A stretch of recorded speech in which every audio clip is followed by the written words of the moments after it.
జీవితంలో ప్రతి ఒక్కడు తప్పులు చేస్తాడు. కానీ ఆ తప్పుని సరిదిద్దుకునేవాడే మగాడు. ఎవరైతే సరిదిద్దుకునే త ధైర్యం ఉంటుందో వాళ్ళే జీవితంలో పైకొస్తారు. వాళ్ళని ఆపడం ఎవరి వల్ల కాదు. వాళ్ళకొక రెస్పెక్ట్ ఉంటుంది.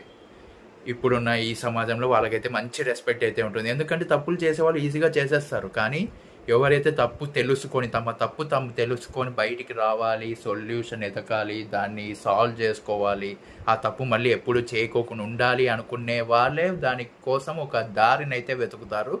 ఆ తప్పుని వాళ్ళు ఇంకొకసారి చేయకోకుండా సరిదిద్దుకుంటారు. కానీ తప్పు చేయడం చాలా ఈజీ. ఒక నిమిషంలో తప్పు చేయొచ్చు. కానీ మంచి చేయడం చాలా అంటే చాలా కష్టం. ఎందుకంటే మంచి చాలా టైం పడుతుంది అందరి దగ్గరికి వెళ్ళడం. కానీ చెడు ఒక్క నిమిషంలో అందరికీ స్ప్రెడ్ అయిపోతుంది. సో మీరేమంటారో కామెంట్ చేయండి. ఈ వీడియో నచ్చితే లైక్ చేయండి, షేర్ చేయండి అండ్ సబ్స్క్రైబ్ చేయండి.